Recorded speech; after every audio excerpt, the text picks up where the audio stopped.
Topic है आजकल मनुष्य में मनुष्यता नाम की चीज़ नहीं रही, जिसे हम उर्दू की भाषा में कह सकते हैं कि आजकल इंसान के अंदर इंसानियत नाम की चीज़ नहीं रही।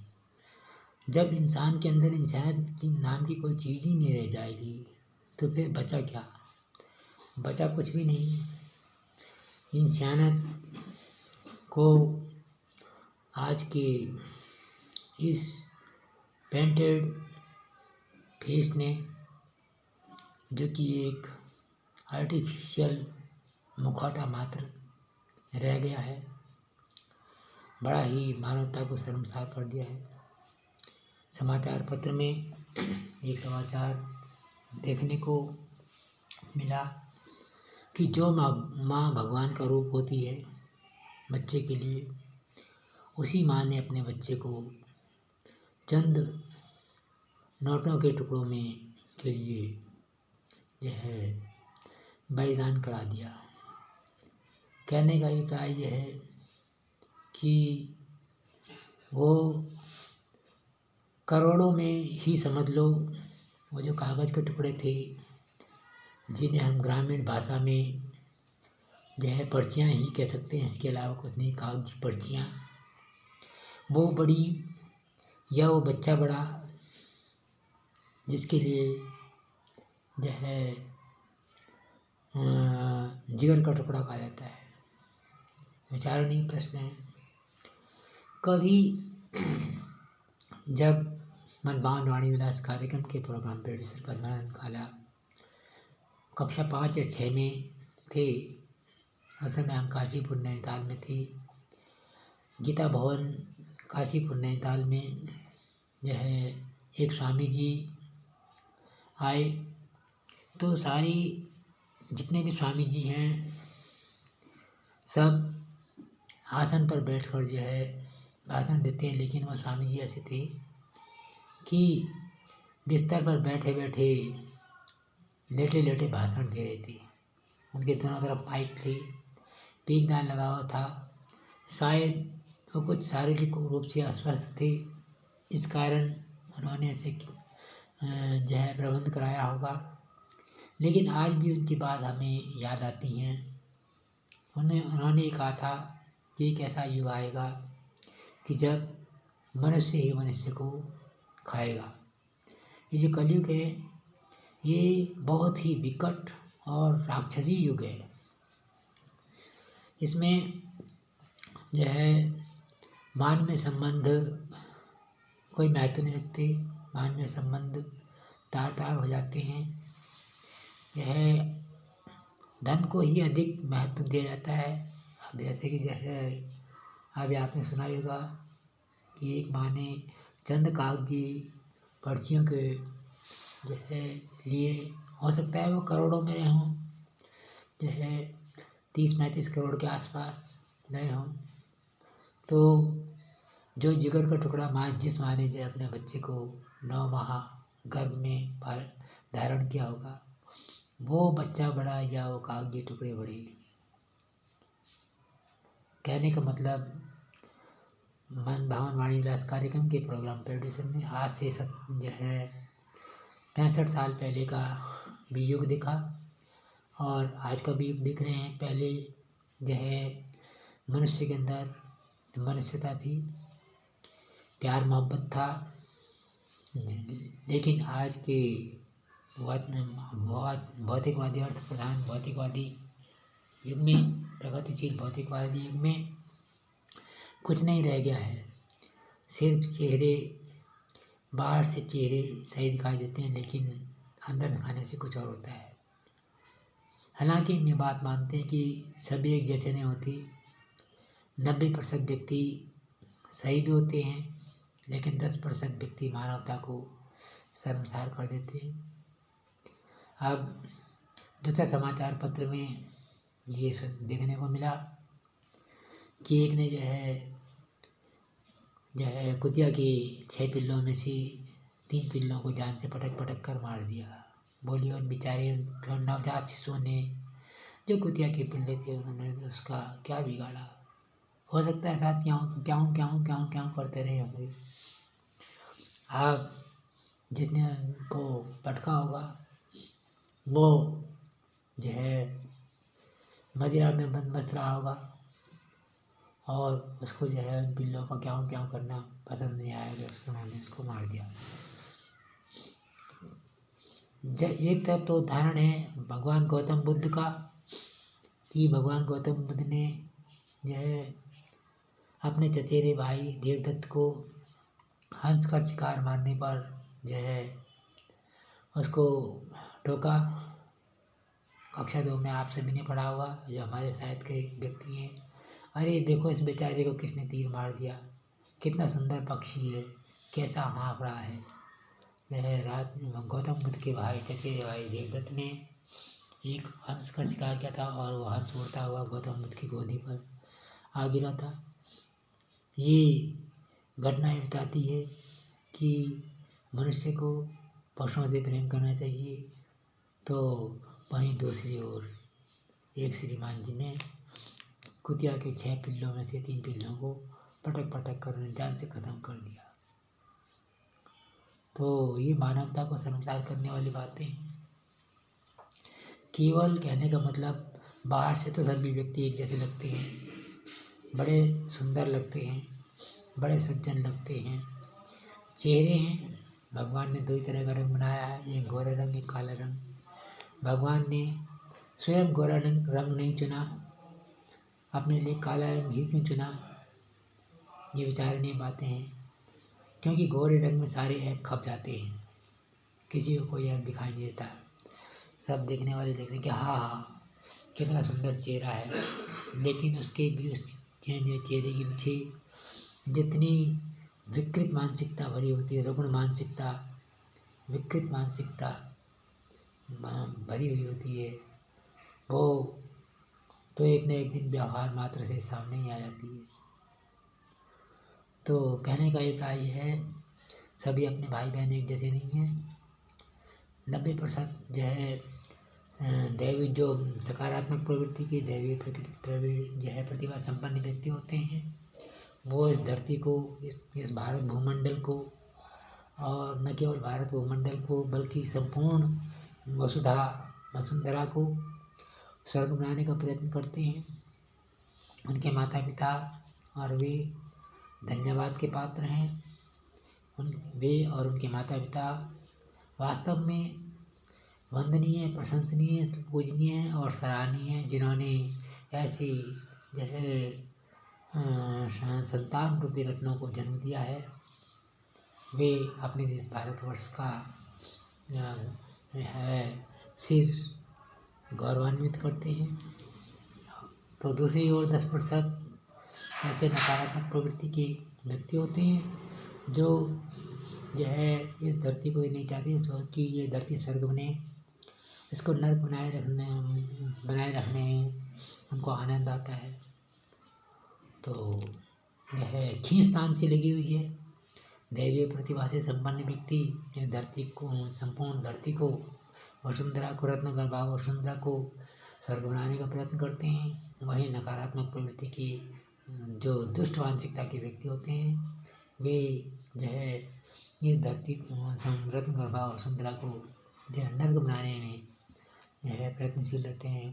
उनको इस बात का डर रहता है कि यदि पृथ्वी रत्न गर्भा वसुंधरा स्वर्ग बन गई तो हमारा क्या होगा, हमारा अस्तित्व संसार से मिट जाएगा।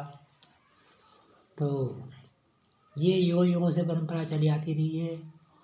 संसार में जो है सत्य की असत्य की सत्य से, पाप की पुण्य से, धर्म की अधर्म से, न्याय का अन्याय से युद्ध होता चला आता रहा है, लेकिन सकारात्मक प्रवृत्ति की जीत होती है।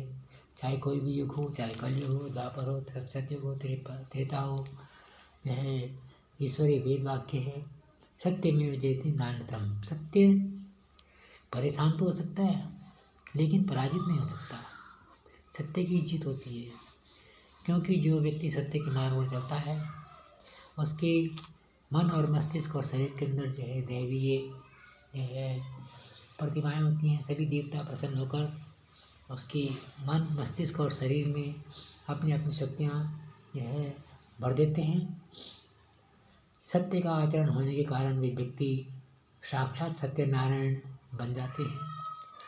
जब वे महान प्रतिभा संपन्न दैवीय व्यक्ति, दैवीय प्रतिनिधि सत्यनारायण बन जाते हैं तो यह उनका तो कोई जो है तोड़ ही नहीं हो सकता। संपूर्ण धरा उनका हार्दिक अभिनंदन करती है। रत्नगर्भा वसुंधरा उनसे गौरवान्वित होती है और दुष्ट व्यक्तियों से यह रत्नगर्भा वसुंधरा, जबकि रत्नगर्भा वसुंधरा अपने ऊपर करोड़ों टन बोझ को भी कुछ नहीं मानती, लेकिन उनको यह बोझ मानती है। तो कहने का अभिप्राय है कि जो नकारात्मक प्रवृत्ति के व्यक्ति होते हैं वे बुरा करके भी यह उनको अपनी न्यूनता का एहसास नहीं होता। बुरे व्यक्तियों की पहचान होती है, उनके अंदर मद होता है। मद जिसे हम नशा कह सकते हैं, 9 प्रकार के होते हैं। लेकिन सज्जन व्यक्तियों के अंदर, जबकि भगवान ईश्वर की ओर से उन्हें सब प्रकार के जो है सुविधाएं दी रहती हैं, ईश्वरीय वरदान दिए रहते हैं, लेकिन फिर भी वे जो है इन 9 प्रकार के मदों से दूर रहते हैं, क्योंकि वे उनके ज्ञान चक्षु खुले रहते हैं। उन्हें ज्ञान होता है, ज्ञान के साथ साथ विवेक जागृत होता है। तो जो 9 मद होते हैं, रूप का मद, धन का मद, यौवन का मद, विद्या का मद आदि आदि अनेक 9 मद होते हैं। जो नकारात्मक प्रवृत्ति के व्यक्ति होते हैं उनके अंदर ये 9 मद जागृत होते हैं। उनके ज्ञान चक्षु हमेशा के लिए बंद रहते हैं। बुरा कार्य करने के पश्चात भी उनको ये आभास नहीं होता कि हमने बुरा कार्य किया है। जो सोचते हैं हमने बहुत महान कार्य किया और हमारे तो सारे संसार के अंदर प्रसिद्धि हो रही है और होती रहेगी। यह उन्हें कभी अपने कर्म पर पश्चाताप नहीं होता। हालांकि बुरे कर्म का बुरा नतीजा होता ही है, थोड़ा समय लगता है। यही रत्नगर्भा वसुंधरा, यही स्वर्ग है और यही नरक है। मानव मनुष्य जो नकारात्मक प्रवृत्ति के व्यक्ति होते हैं वो नासमझ होते हैं, बेवकूफ़ होते हैं और सोचते हैं कि हमारा क्या बिगड़ रहा है। लेकिन ऐसी बात नहीं है। यह ईश्वर के यहाँ देर है पर अंधेर नहीं है। सब लाइन से लगे हुए हैं, सबको कर्म फल मिलना है, हर हाथ में मिलेगा, हर अवस्था में मिलेगा। लेकिन वो इस बात को मानने में तैयार नहीं होते कि अगर हम बुरा करेंगे तो हमारा ही बुरा होगा। बल्कि और गौरवान्वित होते हैं, बहुत आनंदित होते हैं कि हमने बहुत अच्छा कार्य किया है, हमने रणथंभौर का किला जीत लिया है या रावण की लंका पर विजय प्राप्त कर ली है, आदि आदि। ऐसी उनके अंदर जो है खाली मिली को जो है घमंड रहता है, मिथ्याभिमान, अहंकार रहता है। वो अहंकार ऐसा होता है जैसे कि गुब्बारे में भरी हुई हवा। यदि गुब्बारे में जिसमें की हवा भरी है, ज़रा सा पिन लग जाए तो वो गुब्बारा फूट जाता है और सारी हवा निकल जाती है, फिर पिछड़ जाता है।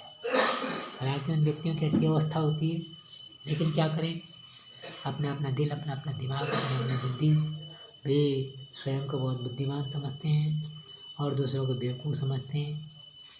ये तो सृष्टि का नियम है। समझे, उनको वे पागल समझते हैं जो अच्छे व्यक्ति होते हैं, सज्जन व्यक्ति होते हैं, और अपने को बहुत ज़्यादा होशियार समझते हैं। उनके अंदर इतना एटीट्यूड होता है कि पूछो मत। भगवान भी ऐसे व्यक्तियों से जो है नफरत करता है। ऐसे व्यक्ति चाहे कितनी पूजा कर लें, पाठ कर लें, कुछ भी कर लें, और जानते हैं कि हम धूर्त मक्खा टाइप के व्यक्ति होते हैं, इसलिए अपने पापों को जो है पर्दा डालने के लिए जैसे भगवान जो उनके ये बुरे पाप कर्म का जो उन्हें दंड न दे, इसलिए भगवान की पूजा करते हैं। लेकिन भगवान भी जानता है कि भैया ये तो बड़े दुष्ट प्रवृत्ति के व्यक्ति होते हैं, इन्हें तो सज़ा मिलनी चाहिए और सज़ा मिलेगी तो भगवान उनके छलावे में नहीं आता। हाँ, समय तो ज़रूर लगेगा। तो कहने का अभिप्राय ये है कि हमें जो है ऐसे व्यक्तियों से सावधान रहना चाहिए। समाज में ऐसे व्यक्ति होते हैं जो नकारात्मक प्रवृत्ति व्यक्ति होते हैं, व्यवहारेण मान संजायते यह मानवस्य स्वभाव। मनुष्य का स्वभाव व्यवहार मात्र से पता चलता है। जब तक व्यक्ति पर जो है व्यवहार में नहीं आता तो सब एक जैसे लगते हैं। हमें हमेशा सावधान रहना चाहिए ऐसे व्यक्तियों से, ताकि कहीं हम उनकी चपेट में ना आ जाएं। और ऐसे व्यक्तियों का साथ भी नहीं करना चाहिए, क्योंकि दुष्ट व्यक्तियों के क्रिया बड़े तेज होते हैं और उनके साथ में सज्जन व्यक्ति जो उनका साथ दे रहे हैं वो चपेट में आ जाते हैं और उनको सजा भुगतनी पड़ती है। इसलिए हम उन सज्जन व्यक्तियों का जो कि दुर्जन व्यक्तियों का साथ किसी न किसी रूप में साथ देते हैं, जिससे उनका भविष्य में कोई किसी प्रकार का अनिष्ट ना हो। इसलिए उनको सलाह देते रहते हैं, समय समय पर देते रहते हैं और देते रहेंगे, चाहे वो व्यक्ति माने या ना माने। लेकिन एक समाज सुधारक होने के नाते, बुजुर्ग होने के नाते हमारे कर्तव्य बनता है कि हम उनको समय समय पर आगाह करें कि भाई आप उनका साथ छोड़ दीजिए, उनका साथ मत रहिए, नहीं तो आपको जो है आपका अनिष्ट होने की संभावना है। लेकिन वो नहीं मानते, न मानेंगे, वो उनका अपना दिल दिमाग है। तो अभिप्राय ये है, जो सज्जन व्यक्ति हैं अपने मनभावन वाणी विलास कार्यक्रम की जो है सज्जन वृंद, दैवीय प्रतिभा से संपन्न महानुभाव महाशय, हम उनसे यही प्रार्थना करेंगे, यही निवेदन करेंगे कि वे शुभ कर्म करें, शुभ कर्म करते रहें, जिससे धन की देवी लक्ष्मी उन पर जो है प्रसन्न होकर जो है धन की वर्षा करती रही। स्वास्थ्य की देवी जो है अदम्य साहस, ऊर्जा एवं स्वास्थ्य की देवी माता महाकाली एवं दुर्गा माता और उनके शरीरों को स्वस्थ, सुखी और निरोग बनाए रखे। वे स्वस्थ रहें, सुखी रहें, आनंद रहें और उनके शरीरों में अदम्य ऊर्जा का प्रवाह, निरंतर प्रवाह जो है प्रवाहित होता रहे। और जो है विद्या की देवी सरस्वती उनकी जो है बाल्य शिशुओं को जो है निर्मल बुद्धि प्रदान करे, वे बुद्धिमान बने और अच्छे अच्छे पदों पर आसीन हों। इन्हीं शुभकामनाओं के साथ ये कार्यक्रम संपन्न किया जाता है। जय हिंद, जय भारत, जय उत्तराखंड। आप इसका आशय समझ ही गए होंगे कि मनुष्य को शुभ कर्म करना चाहिए। शुभ कर्म करते हुए थोड़ा बहुत कष्ट भी होता है तो उसे ईश्वर की माया समझकर ग्रहण करना चाहिए, ईश्वर का प्रसाद समझकर ग्रहण करना चाहिए। यह मनुष्य के जो सज्जन व्यक्ति होते हैं, जरा उनकी ईश्वर परीक्षा लेता है। दो चीज़ें होती हैं, एक तो ईश्वर की कृपा और ईश्वर की माया।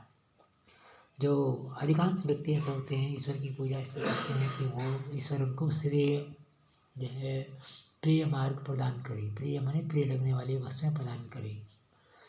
और जो है ईश्वर जिनको अपने निकट समझता है, भगवान जिनसे खुश रहते हैं, वो उनको श्रेय मार्ग देते हैं, थोड़ा उनकी परीक्षा लेते हैं।